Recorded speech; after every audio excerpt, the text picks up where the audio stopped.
Good morning, everyone. Today we're checking out a video from the channel How to Beat the Alien Spider in Sting. Let's hop in and check it out.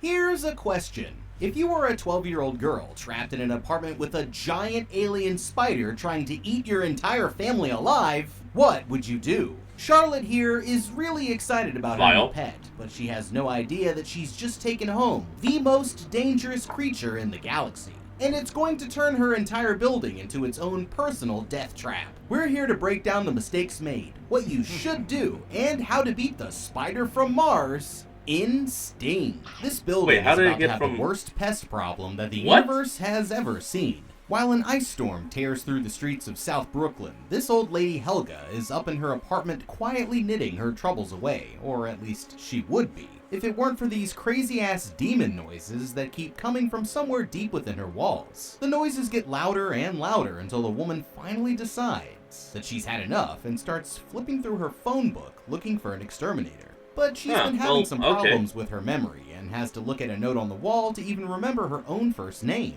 After hearing her address, the exterminator Frank questions whether or not he's been to her apartment before, mentioning that the woman used to have some kind of f***ed up parrot. But she replies that she's never had such a bird, even though its cage is sitting right there in the corner, and he eventually agrees to come and check things out. Is it a racist parrot? Does it just go around saying the N-word? By the time that Frank gets there, the old woman has already forgotten that she ever even called. But he's finally able to get her to answer the door and buzz him inside. On his way up, he sees his first sign of what he's about to encounter. A long tail of green ooze dripping sketchily out of a hallway vent. And if he had any idea what he was actually looking at right now, then he'd have known that he was about to make his biggest mistake. The woman answers the door looking confused and insisting that she wasn't the one who called, but that's when they hear something big running around inside of the ceiling right above them. And she remembers just long enough to point him towards a storage room at the end of the hall. At first, it looks like there's nothing but a bunch of old junk in there, but that's only until Frank spots a trail of blood leading towards the vent, with a hard hat belonging to one of his competitors lying suspiciously close by.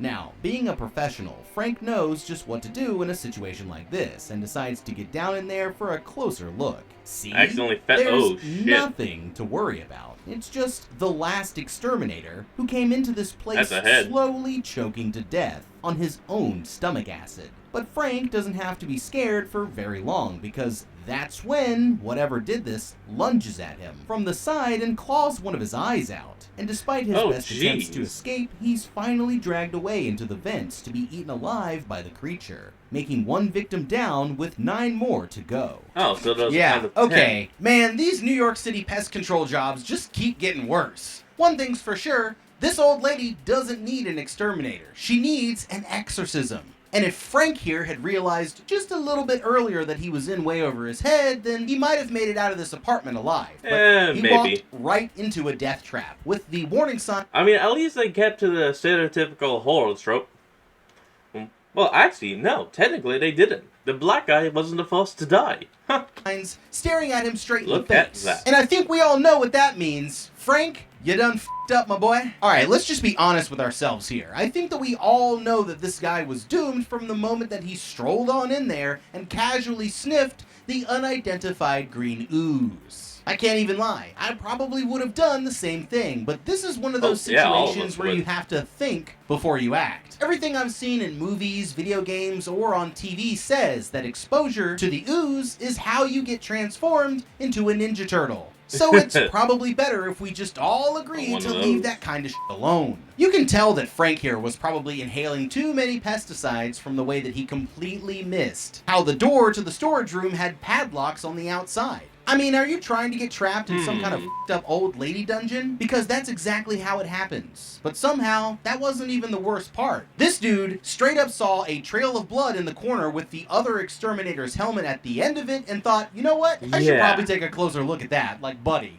I mean, honestly, the moment you see a trail of blood, that's when you turn right around, tell that woman to fuck off, leave, and call someone else. Are we looking at the same thing here? I'm sorry, but that's the last thing I would have needed to see before getting the f*** out of there. And if you decide to stick around after something like that, then whatever happens next, that's on you. For some reason, it looks like this creature hasn't attacked the old lady yet. Maybe she has control over it or worked out some kind of deal where she feeds it exterminators every once in a while to keep it satisfied. Whatever's going on, hopefully the next guy will notice the red flags and actually be able to do something about it before he suffers the same terrible fate. But as for you, Frank, it looks like your bug-busting days are over, buddy, because you, sir, have f***ed up. To see where the creature came from, we have to go back to the same apartment 4 days earlier, where a tiny green chunk off of a falling meteor suddenly crashes through the window, and a small black widow spider emerges from inside, exploring the room before eventually settling down in an old dollhouse. At the same time, Helga's granddaughter Charlotte breaks into the room through the building's vents, and while she's picking out a doll for her next art project, she notices the itsy-bitsy spider crawling across her hand, deciding to keep it in a box of matches and bring the spider back to her own room. Hearing her Aunt Gunther closing in, the girl goes crawling back through the vents towards her family's apartment, taking a minute to spy on all of her neighbors as she passes by. She's supposed to be grounded and locked in her room, so she has to rush back before her stepdad Ethan catches her sneaking out. But she's able to make it home and store her new pet spider in an empty jar just in time. After reassuring him that she's been in her room all along, she's able to get back to playing with her new friend while her stepdad leaves to take a work call, posting a picture of the spider to her Instagram and giving her the name Sting. The peace and quiet doesn't last long, though, because with both of her parents busy working, the girl's mom, Heather, makes her come out of her room to watch her baby brother, Liam, who she despises in the way that only an older sister can.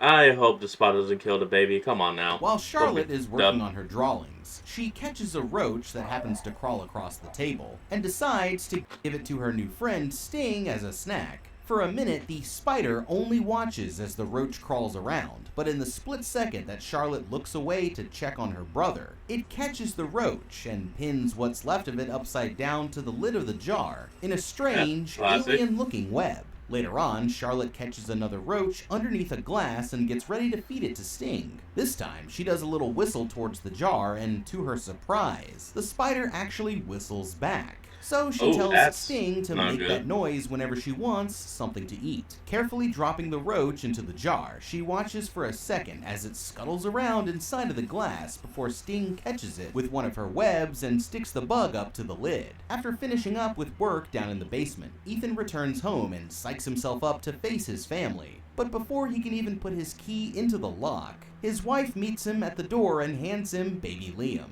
saying that she has to go get her mother into bed. The woman's memory problems are so bad that she can't even remember that she's talking to her own daughter. But she made Charlotte a wool sweater to keep her warm during the winter. And although it smells like mothballs, it's going to turn out to be the most important gift that she'll ever get.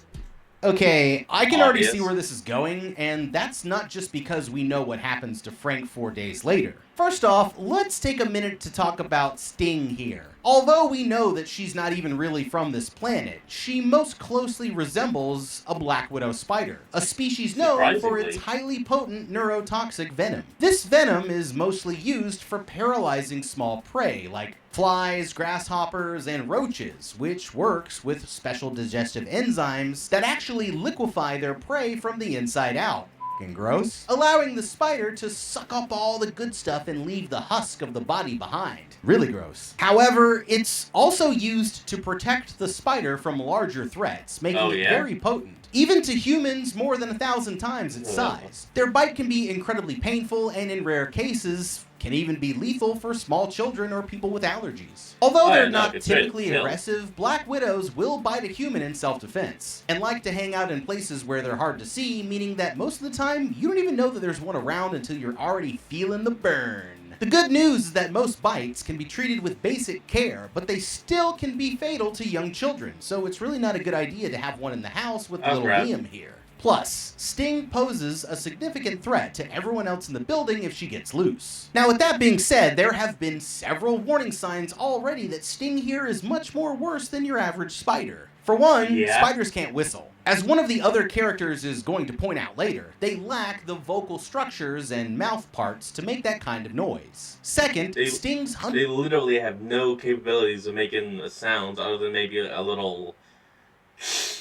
Other than that, I have no idea how it can make any kind of sound. Hunting strategy is way too aggressive. Black widows usually build a web and wait for something to get stuck in it. Unlike this one that actively hunts by yoinking her prey Spider-Man style up to the lid of the jar and then sticking them into a web that looks more like some kind of bizarre spider mold than spider silk. She also has an overly large appetite, since real Black widows have a much slower metabolism and usually only eat once every 1 to 2 weeks, not several times a day. The most concerning thing of all, though, is that the way she was testing the walls of the jar, which could indicate that Sting here has some kind of advanced intelligence, and it won't be long before she's looking for her own way out. The real problem here, though, is that Charlotte's parents are both too caught up between work and the baby to realize that she just brought an incredibly dangerous animal into their apartment. And it's only a matter of time before this whole thing blows up in their faces. If they had any idea what was happening, then the solution wouldn't be very hard at all. Just hand Sting here over to the professionals, or get rid of her the old-fashioned way. But by the time they finally realize that they're all in danger, it's already going to be too late.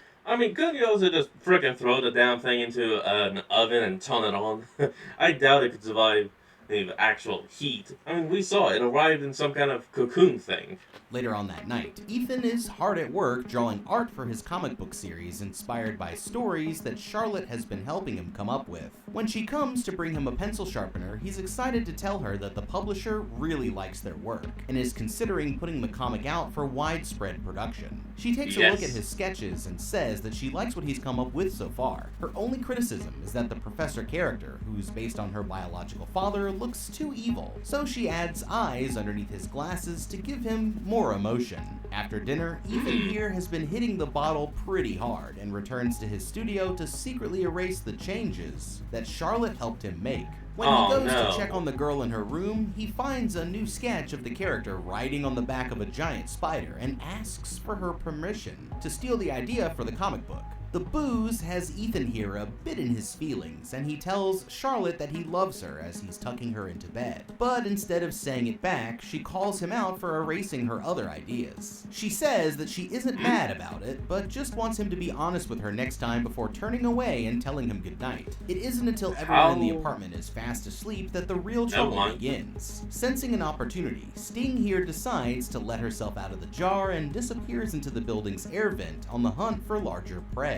Down at Gunther and Helga's place, the spider finds exactly what she's been looking for, their beloved pet parrot, and goes in for the attack while the woman is sleeping on the couch just a few feet away, too buzzed to notice what's happening before it's too late. That makes 2 victims down, with 8 more. Wait, you're actually going to count the parrot? Well, okay, I guess it is a kill. I'm just so used to, like, humans being counted. To go. At breakfast the next morning, things aren't all as wonderful as they were the night before. Charlotte is frustrated that she can hardly get any attention from her parents, and they're both busy arguing with each other about who's going to watch the baby so that the other can get some real work done. Ethan here is also struggling with the feeling that the girl still loves her biological dad more than him, even though he lives one neighborhood over and still refuses to ever visit. But Heather reassures him that she'll come around if he just gives her time. While they're all busy working, everyone in the building suddenly comes to a dead stop as they hear a blood-curdling scream come from Gunther's apartment. Rushing over to check it out, Ethan finds that the woman's parrot has been horrifically mutilated. The only explanation that she can come up with is that it was attacked by rats. So they decide to call up Frank the exterminator and have him take a look. Frank here can't believe what he's looking at either. With no signs of forced entry to the cage, he suspects that whatever did this had to have been small enough to fit through the bars, adding that it couldn't have been rats since the parrot's flesh appears to have been half melted by some sort of venom. Searching the room, he notices a trail of blood leading to one of the vents, and after looking inside, Frank decides that he needs to treat the entire building to eliminate the source of the problem, chunking a can of bug spray into the vents as he prepares to go to war.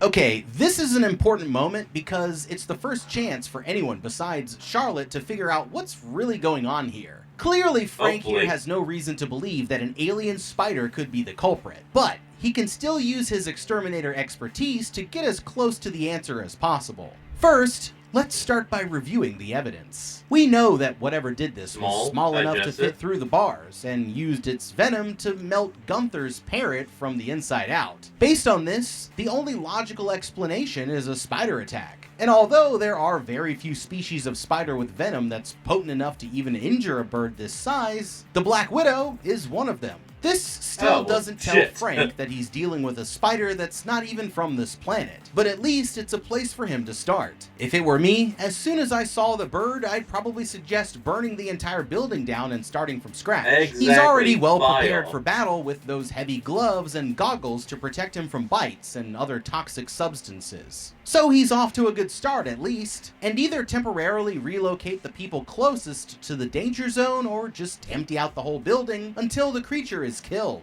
After that, it's time to search the vents, basement, attic, crawl spaces, and any other secluded areas of the building for any signs of droppings or web that could lead him to the creature's nest. Instead of sticking my head in there, I might try using a camera to get a look at those hard to reach places. I'd also collect samples of the webs and tissue sample from the bird to help me find out more about what the creature is, as well as an attempt to seal off the affected areas as best as I could to hopefully limit the creature's range, or completely fumigating the entire building. If that doesn't work, then he could try setting a trap for the spider by sealing off all of the vents while leaving just one open, using other live insects as bait, and then trapping Sting in a sealed container or with a sticky surface. If we really want to get crazy, then we could try introducing some of the Black Widow's spider's natural predators and letting them fight it out like tiny kaiju. The truth is that Charlotte here could do the whole world a favor by just making sure the lid of the jar is duct taped shut so that the spider can't get out. But when she finally realizes that her pet is dangerous, they're already going to have much bigger problems. It's going to be as Charlotte big as a dog. is busy watching cat videos in her room, she makes the shocking discovery that Sting here is capable of mimicking any animal noise that she hears almost perfectly. As she's getting ready to feed the spider more roaches, a mothball slips out from the sleeve of her sweater, rolling over towards the jar, and when it gets too close, Sting immediately starts freaking out. Curious, the girl taps the mothball against a string of webs hanging from the outside of the jar, and it immediately disintegrates from just a touch. This causes Sting to get so mad that she flips the whole jar on its side and almost knocks it off of the table. And when Charlotte puts it back in place, she's surprised to find that her once tiny spider has grown 10 times larger in just the span of one night. After a while, Frank eventually makes his way into Charlotte's room and gets ready to start spraying. But she catches him before and starts telling him to get out of there, saying that her pet spider won't like it. Confused, he says that he's more of a dog person, but asks to see Charlotte's pet spider anyway. And after getting a look at the monstrosity that this little creeper is keeping as a pet, he decides that he better wrap it up with these weirdos and move on to another building ASAP. Even after all of his hard work, Gunther refuses to pay his fee and tells Frank that he's only getting half. But it won't be long before everyone in this building gets what's coming to them.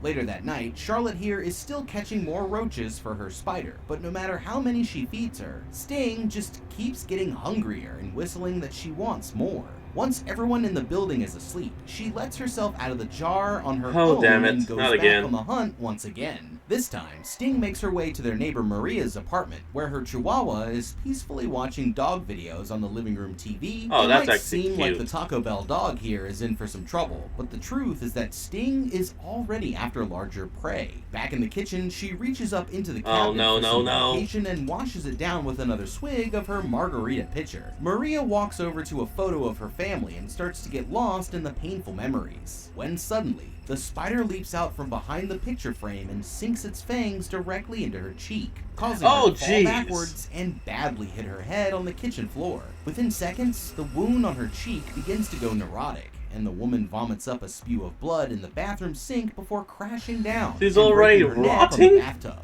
Still conscious, but now fully paralyzed, Maria can only watch helplessly as the spider crawls straight into her mouth and begins devouring her from the inside out, making 3 victims down with 7 more to go. Okay, Fuck, well I hate damn, spiders. talk about nightmare fuel. This actually reminds me of that bullshit statistic that you apparently eat 8 spiders every year in your sleep or something, but somehow this makes it even worse. It looks like Sting here just officially claimed her first human victim, and with the way that things are going, I don't think that she has any plans on slowing down. Now that she has a taste for human flesh, she's going to be hunting for bigger prey. But all of this could have been avoided if Charlotte hadn't made a crucial mistake. As soon as she found out that her spider could move the whole jar, she needed to transfer it into a bigger tank or just hand it over to the proper authorities, since it was obviously only a matter of time before it escaped its enclosure. As for Maria, there's really no reason why she should have expected something like this. But just to give her a bit of general life advice, it doesn't help your long-term odds of survival to be getting so blasted every night that you can't even tell a giant spider crawling over your damn shoulder. Like we mentioned before, the venom from a Black Widow spider is incredibly painful and dangerous. Although it's not necessarily lethal to a full-grown adult without any allergies, you still don't want to take any chances if you happen to get bit. The key is to remain calm, because what you do next could mean the difference between getting out of this with just some pain and a story to tell, or ending up like Maria here. Now, Maria already had the venom in her system the moment that Sting bit her, but she still had a fair amount of time before the paralyzing effect set in. Instead of stumbling to the bathroom to take a look at herself in the mirror, what she really needed to do was immediately stumble to the phone and call for help. The next step would have been washing the bite wound to prevent infection, and then sitting down in a safe location in case the nausea and dizziness suddenly kicked in. But let's face it, once it bit her, this lady was already done for.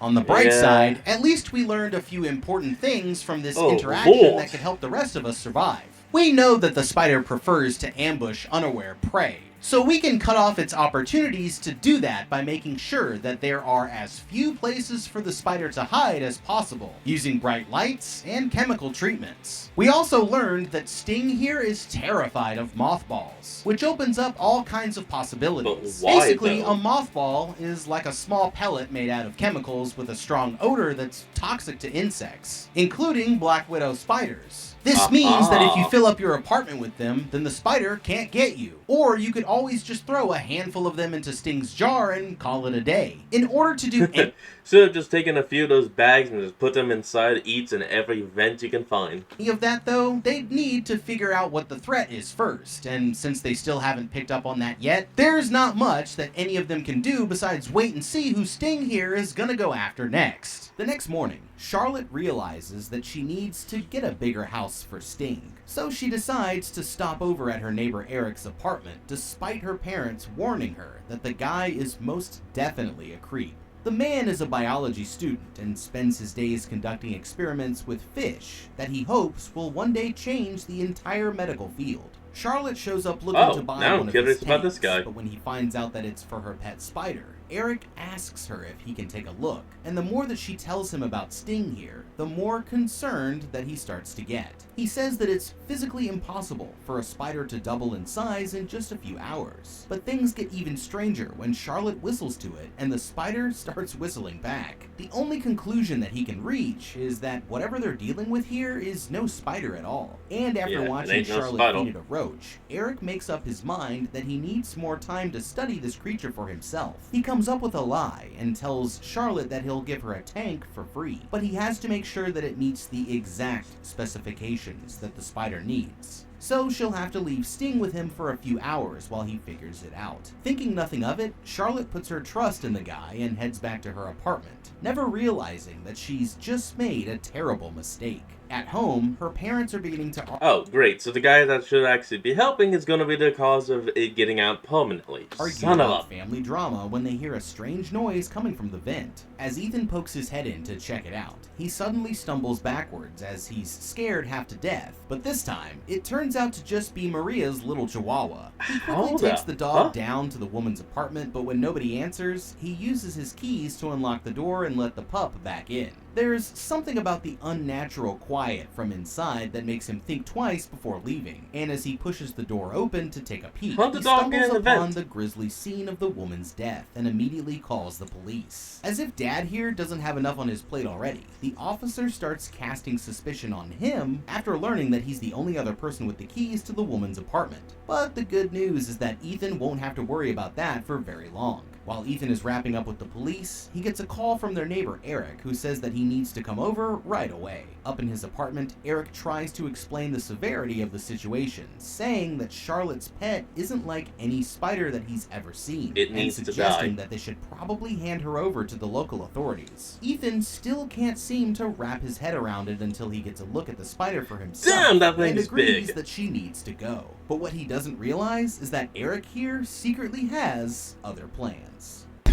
Okay, as usual, all of the adults here are completely missing the point. So let's put on our detective caps and see what we can do to help them out. First off, we've got Maria here, who looks like she was melted from the inside, and has two very obvious fang marks on her face. Now, those injuries look awfully similar to the old lady's parrot, don't you think? Ethan knows that it wasn't him who killed her, and he's the only one with the keys to Maria's apartment. With no other signs of forced entry or a struggle, and the cause of death between Maria and the bird being so similar, as crazy as it might sound, the only logical explanation is that there's some kind of deadly creature loose in the building, and it's only a matter of time until it kills again. The police here should immediately evacuate the building until they're able to get rid of the creature, and like I suggested before, possibly even burn the whole place down if that's what they need to do. At the very least, the family with an infant baby at home should be packing their bags for a surprise trip to a hotel unless this gets cleared up, or at least take some action to make sure that their apartment is safe.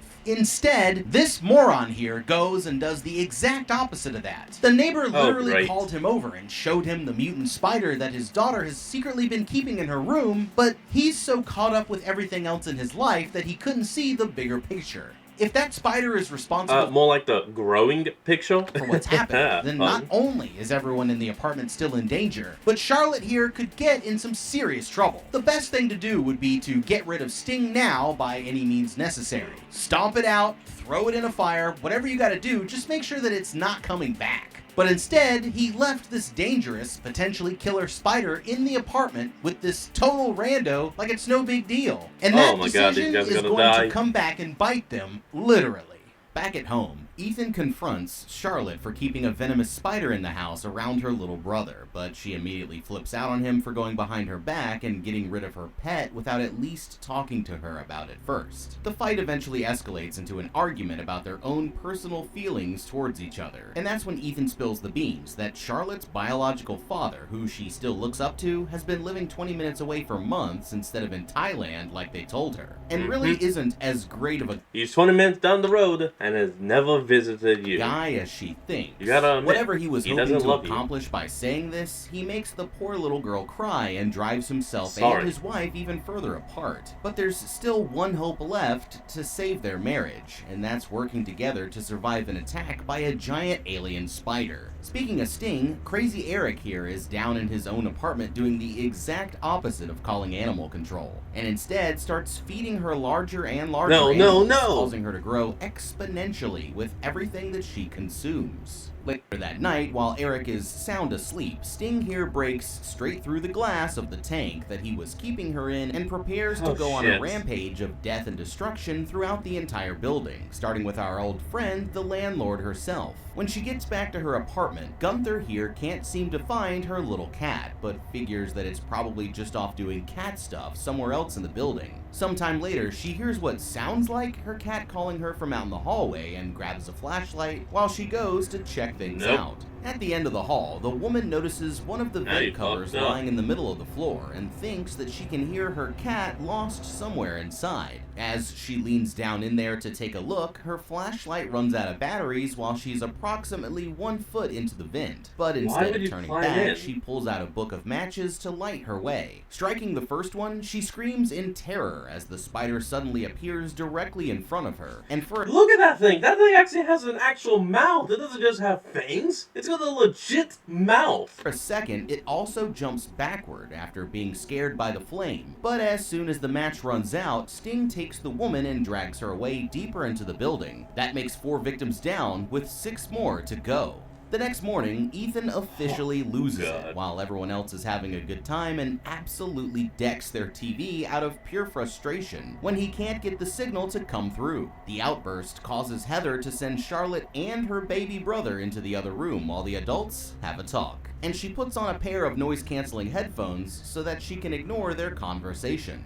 Taking a seat in the baby's room, she has no idea that her old pet spider is on the ceiling right above them, now having grown as big as a large dog. But instead of taking the easy target, it decides to go after her parents instead. All of a sudden, Heather sees the spider crawling along the ceiling behind her husband's head. But by the time that she screams, it's already much too late. In the blink of an eye, the spider lunges directly onto Ethan and paralyzes him with its venom before going after Heather to do the same. All the while, Charlotte is still completely oblivious to what's going on. She even goes out into the kitchen to get the dog some food when it starts barking, having no idea that both of her parents are paralyzed just a few feet away. The girl only catches on that there's trouble when the dog keeps barking without even touching the food. But by the time that she notices what's happened, both of her parents have already been dragged away into the vents. Leaning in for a closer look, she hears the spider whistle and realizes that Sting has returned, sliding a piece of furniture into the front of the vent just in time as the creature comes back for her next. It manages to hold the creature back for a moment, but when she's distracted, the spider circles through a vent in the nursery, taking her little brother Liam with it too. Okay, this is one of those rare situations where I genuinely don't think that things could possibly get any worse. The entire family here f***ed up for not handling their problems in a better way. And you know things have gotten bad when there's a giant alien spider in the room and everyone is too busy either fighting or ignoring each other to notice it. Now it looks like Charlotte is going to have to exterminate Sting herself if she wants any chance at seeing her parents and little brother alive. First, she's going to need some gear. For weapons, we know that mothballs work, and she's actually about to come up with a pretty creative way to use them to her advantage. So I don't think slingshot or pellet gun. Oh, wait, no, airsoft gun. That she needs my help on that one. It never hurts to have a backup plan, though. And since we know that Sting is also afraid of fire, I'd suggest grabbing some matches or a lighter and a spray can that she can use as a flamethrower, and possibly even using a stick and some cloth to make a torch that she can use to hold Sting back. Spiders hunt primarily using vibrations, so I'd carry some small objects with me that I could throw to confuse or distract the spider if it came at me in the vents. This one also seems to be sensitive to noise, since it communicates with that whistling sound, so it's possible that using a portable speaker to create high-pitched feedback could stun or disorient the spider enough to open her up for a critical hit. As for armor, besides Grandma's mothballed covered sweater, which is going to be her biggest advantage, she should also put on several thick layers of clothing to make it harder for the spider's bite to pierce through and paralyze her. Without a phone, there's no way that Charlotte can call for help, but it never hurts to have a meat shield around. So as I was searching the building, I'd try to recruit any other survivors that I could use as human shields if things got crazy. If all else fails, we know that the spider understands her, so maybe Charlotte should try communicating with it instead. Maybe this was all just a big misunderstanding, and all that Sting wants is to get back to her home spider planet. But something tells me that's probably not the case. How would you even get that to happen, considering the fact that it came here in a meteorite?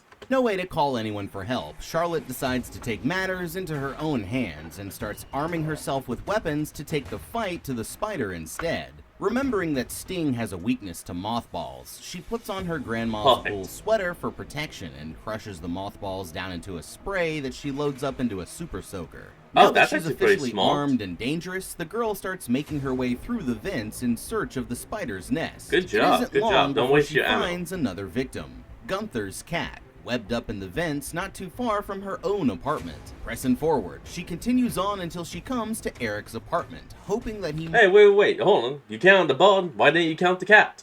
What's going on? Might be able to help her out, but finds the man webbed to the ceiling in his own kitchen, with Sting having stored him there for later. So far, that makes 6 victims down with 4 more to go.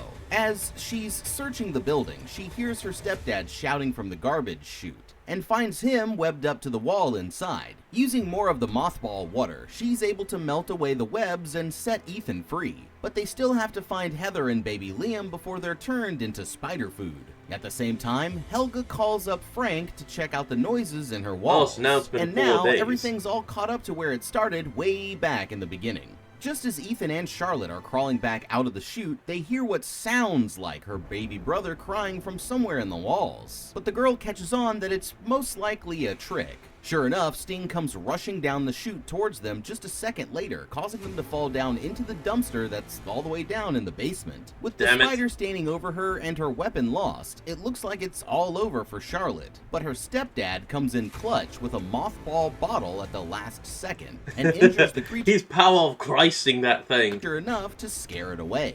A moment later, they hear another scream, and in falls Frank the Exterminator, somehow still alive after all. After realizing that they're locked in the basement, Frank grabs Ethan and so he's not dead. Good. Starts demanding that he hands over the key. But he tells them to be careful since he's holding the last bottle of water to protect them from the spider. As soon as he hears this, he snatches the bottle out of Ethan's hands and starts pouring it all over himself. Sting returns to finish the job, and Frank responds by opening fire at her with his nail gun, but ends up accidentally striking the fire sprinklers instead. The falling water washes all of the protective concoction off of him, and within seconds he's webbed and dragged into one of the vents, where the spider bursts his head like a blood-filled balloon with one quick bite. Oh, now shit. That really makes 6 victims down with 4 more to go. Knowing that it's going to come after them next, Ethan hatches the most So the spider most likely will die, meaning there are 3 more. galaxy-brained plan of all time and tells his child to climb inside of the garbage compactor for safety. And as luck would have it, Mom and the baby are in there too. He uses the last of the mothball water to get them down off of the wall, but now there's only way out, and Sting is blocking the exit. Waiting for just the right moment, Ethan tries to drop the compactor while the spider is inside, only to realize that there's no power. Knocking aside one of the panels, he's finally able to get the plug back in, while Charlotte uses a piece of metal to hold the spider back. At the last second, she's able to activate the compactor, crushing Sting before it can get to them. But Ethan was electrocuted in the process, and it looks like he might not pull through. Heartbroken, Heather drags him out of the compactor and starts desperately performing CPR, finally managing to resuscitate him just when it looks like all hope is lost. Rushing over to him, Charlotte finally tells her dad that she loves him, and the two of them give each other a big hug, with no one ever noticing the new baby spider emerging from an egg sac hidden behind the water heater. In the end, the 4 of them finally get to live on as the happy family that they've always wanted to be. Sure, 6 lives may have been lost in the process, but on the bright side, at least it was cheaper than couples therapy. Sting! Cool movie! Alien spiders? I f***ed that concept. Let me know down in the comments what you would have done differently. Thank you so much for watching. Leave a like and subscribe, and check out that How to Beat playlist for more videos just like this one. I'm the Guy. I'll see you guys in the next video, and have a damn good day. Alright everyone, that's going to be the end of today's video, and I hope you all enjoyed this. Remember to like, comment, and subscribe for more. Link to the original video in the description below, and I'll see all of y'all next week when we flick back on. Till then, this is Fox, signing out. Peace.